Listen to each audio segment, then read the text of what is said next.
Hello everyone, welcome back to my channel. কেমন আছো তোমরা সবাই? আশা করছি সবাই খুব ভালো আছো, আমরাও ভালো আছি। সবাইকে জানাই শুভ সকাল।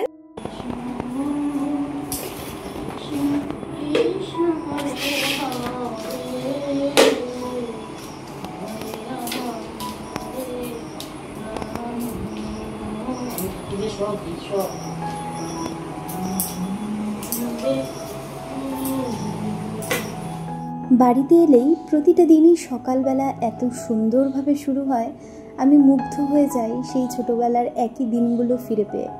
যাই হোক, কালকে বিকেলবেলা আমাদের একটুখানি বাজারে যাওয়ার কথা ছিল, তো এখানে একটু হাওয়াও হচ্ছিল, আর তারপরে আবার আমার দিদা এসেছিল, মানে মায়ের মামি এসেছিল, তো সেই কারণে আর কালকে বেরোনো হয়নি। তবে আজকে মা বলল, মানে কালকেই বলে রেখে দিয়েছিল যে আজকে আমরা সকাল সকাল মায়ের সমস্ত কাজকর্ম সেরে একটুখানি বাজারে বেরোবো। মায়ের একটি মাত্র মেয়ে বলে কথা, তাই সেই কারণেই যতক্ষণ আমি বাড়িতে থাকি না ততক্ষণ মায়ের অনেক কিছু কেনাকাটার থাকলেও মা যায় না বাজারে একটু একা একা কেনাকাটা করতে।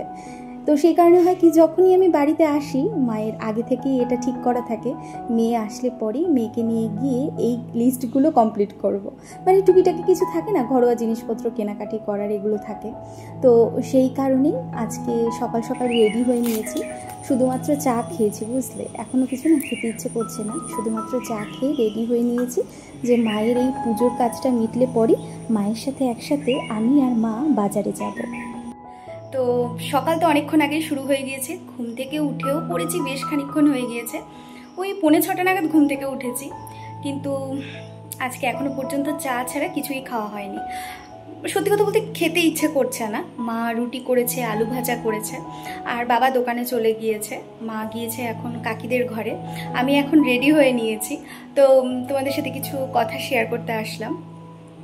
কথা হচ্ছে, কালকে না আমি ভিডিও এডিট করতে পারিনি গো, আমার বলতে ভীষণ খারাপ লাগছে, কিন্তু কি করবো বলো, পরিস্থিতি এমন হয়ে যাচ্ছে না, মানে বুঝতেই পারছো একটা জায়গায় এসছি, তো হাতটা সেট করতে না একটুখানি সময় লাগছে। তো তোমাদের কাছে এটাই বলার যে তোমরা একটুখানি অ্যাডজাস্ট করে নিও। আমি বাড়িতে গেলে পর না ঠিকঠাক করে আবার আগের মতো রেগুলারিটি মেনটেন করে ঠিক টাইম মতো ভিডিও দিতে পারবো, কিন্তু বুঝতেই পারছো অনেকদিন পর বাড়িতে আসলে যা হয়। তার মধ্যে কালকে কি হয়েছে, মায়ের না মামি এসেছিল, মানে আমার দিদা এসেছিল। তো দাদু যেহেতু অসুস্থ, তো সেই কারণে দিদা এসেছিল আমার সাথে দেখা করতে। আমার যখন বিয়ে হয়েছিল সেই বিয়ের সময় দিদার সাথে দেখা হয়েছিল, তারপরে আর দিদার সাথে দেখা হয়নি। জেনারেলি অন্য সময় দাদু দিদা দুজনেই মোটামুটি অসুস্থ, মানে বিশেষ করে দাদু অসুস্থ, তো সেই কারণে মা যায় দেখা করতে। আমি এখানে আসলেও অনেক সময় আমাকে রেখে মা যায় দেখা করতে, তো কিন্তু এবার আর মা পারেনি দেখা করতে যেতে। আমি মাকে বলছিলাম যে তুমি দাদু বাড়ি যাবে না, তখন মা বললো যে দিদা নাকি আসবে আমাদের বাড়িতে দেখা করতে আমার সাথে। তো কালকে সন্ধ্যেবেলা দিদা এসেছিল, যে কারণে দিদাকে অনেকটা সময় দিয়েছি, সেই কারণে ভিডিওটা না এডিট করে হয়ে ওঠা হয়নি। তো বলতে খুবই খারাপ লাগছে, দুঃখের সাথে জানাচ্ছি যে জামাই ষষ্ঠীর ব্লগটা এখনও পর্যন্ত আমি এডিট করতে পারিনি, কিন্তু বিশ্বাস করো আমি খুব চেষ্টা করছি যাতে কালকেই তোমাদেরকে আমি জামাই ষষ্ঠীর ব্লগটা দিতে পারি। আর এদিকে আমাদের ছুটিও শেষ হয়ে এসেছে, এবার বাড়ি ফেরার পালা। ইচ্ছে রয়েছে কালকেই আমরা বাড়ি চলে যাব। কি আর করার, মেয়েদের জীবন তো এরকমই, তাই না বলো? কতদিনই বার ঘুরে ঘুরে বেড়াবো, এবার বাড়ি ফিরতে হবে। তার মধ্যে বড়বাবুর কাজের খুবই অসুবিধা হচ্ছে, যেহেতু ওখানে ওর একটা আলাদা সেপারেট ঘর থাকে, ওখানে বসে কাজ করে, আর ঘুরতে আসলে তো সেটা সম্ভব হয় না, অনেক মানুষজন তো থাকবেই। আর তারপর অনেক দিন পর আমাদের পেলে পর না সবাই একটুখানি গল্পগুজব করতে ব্যস্ত হয়ে পড়ে। যাই হোক, এখন মায়ের সাথে একটু বাজারে যাচ্ছি, টুকিটাকি কিছু কেনাকাটা করার রয়েছে, সেইগুলোর জন্যই।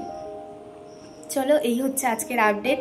মানে ভিডিও এডিট করা না হলেও আমি চেষ্টা করি প্রতিটা দিনই তোমাদের সাথে কিছু না কিছু মুহূর্ত শেয়ার করার, কারণ এটা এখন আমার প্রফেশন হিসাবে আমি বেছে নিয়েছি, তো এটা খুবই গুরুত্বপূর্ণ আমার জীবনে, তাই না? তো যাই হোক, ভুল ত্রুটি হলে একটু মার্জনা করো, এটুকুই বলার।